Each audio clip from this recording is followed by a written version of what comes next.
You're the light that will light me through the night. You're with me in the battle, bringing peace to the war inside my heart. I know your love's no. Okay. Do you believe in obeying the 10 commandments? Now, the 10 commandments were given to Moses on Mount Sinai. Now, that's the Old Testament, okay? Old. No, take that word into your mind. Old, okay? Now, Jesus says something in the New Testament. Okay? Notice this. Now let's flip over here. John chapter 13, verse 34. A new commandment I give you. A new one. Why is he giving a new one? Because we're part of a new covenant.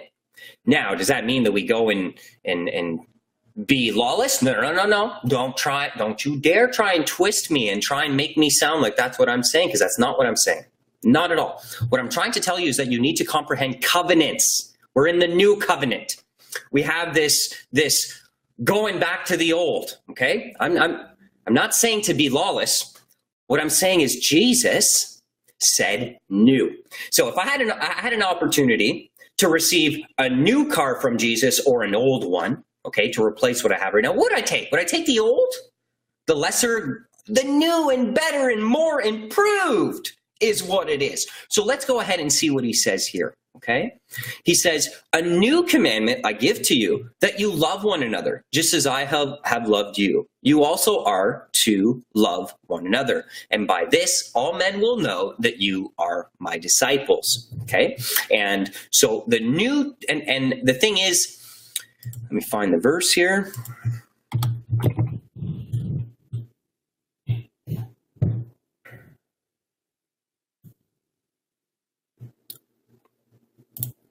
He continues on.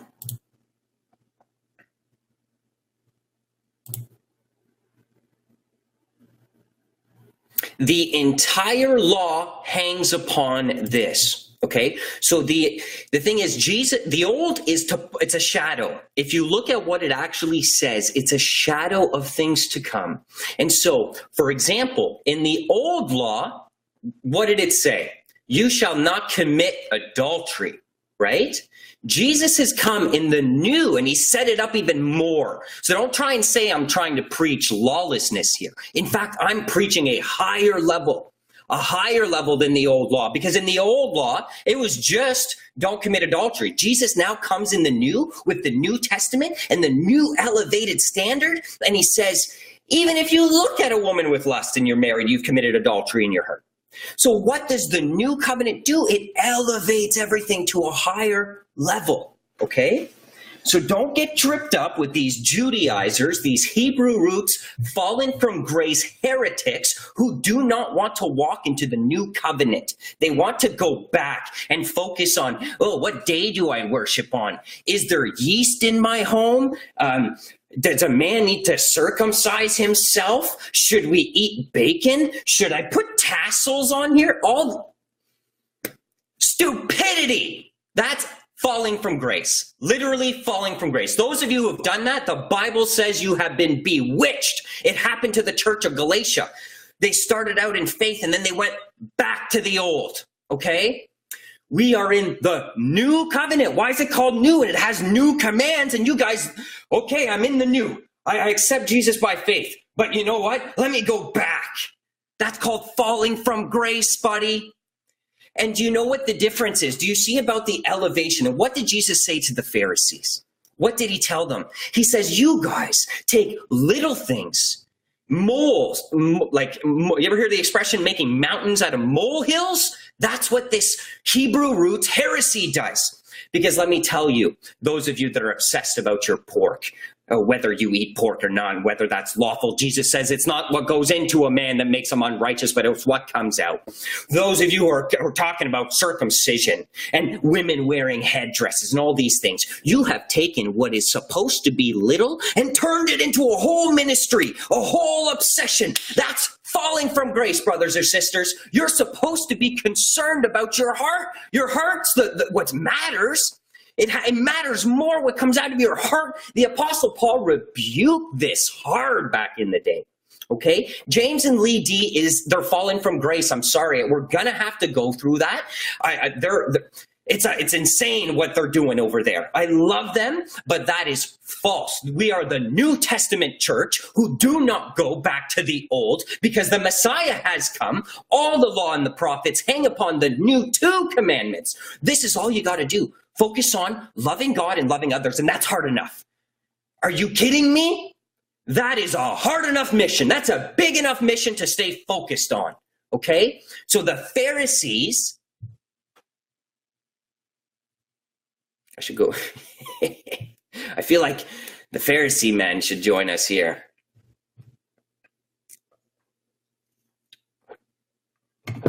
Okay? Stay in the new. Stop worrying about whether or not I should eat pork, and look at the lust in your heart. Look at the greed in your heart. Look at your unpure, ungodly desires. Instead of, if you get caught by this lie, you know what's going to happen? Instead of you focusing on what matters, the heart of the law, as Jesus says, you're going to be focused on the other stuff. You're going to become predominantly obsessed about the meaningless little things, and you're going to forget about that which matters most, just like the Pharisees do. Okay? New covenant, new commands. Don't go to old when new has come. It makes no sense. Everything that happened in the Old Testament was to point to Jesus. We have him now. He's here. He was here, and now he's ascended. He's coming back. But the Messiah has come. We don't need to go back to old ways of the Israelites having to obey certain Mosaic laws and stuff like that. Okay?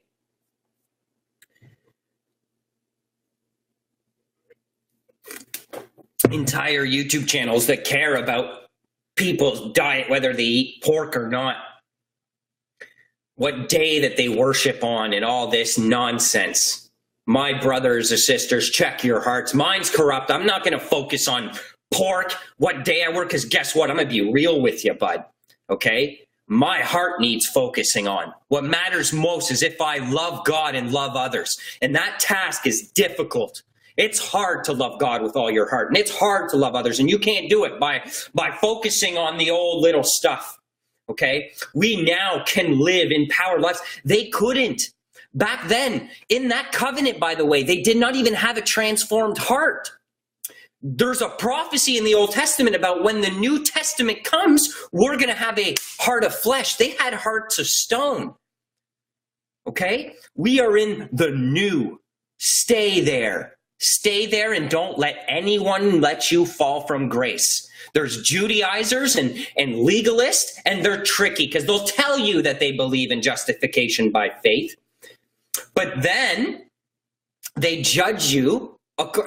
First of all, they're not even calling themselves Christians anymore. So heads up, okay, to James and Lee followers out there. They don't want to associate as Christians. She takes people who come into the New Testament. Okay, watch this. This is what Lee's doing. They come into the new.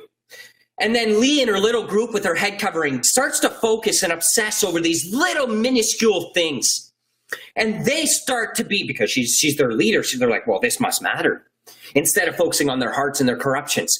And she says, wow, they've come to Torah. So they come to grace, and then she's happy to make them come to Torah. Do you know what that means? It means falling from grace. Okay? I'm not, well, I got some passion, bud. Yeah, okay. And do you want to know what? You know where this comes from? Go read the book of Galatians, okay? Paul did not play games with this. He said, oh, you foolish Galatians. That's how he addressed them. Oh, you foolish Galatians, who has bewitched you, is what Paul said, okay? And I'm saying the same thing. Oh, YouTube Christian community, who has bewitched you and taken you away from where you started in the new covenant back to the old when you had access to the new? What happened there? They're Judaizers. They've fallen away. As people, I love them. They've been there for me, okay? I'm not going to say anything about them personally, but the doctrines, okay? That's the doctrine that's important. I will stand, like Paul, I will fiercely defend the gospel. And this is the gospel, that salvation is by faith and faith alone in Jesus Christ, in the New Testament, completing the new. What do you think about seven-day Sabbath worshipers?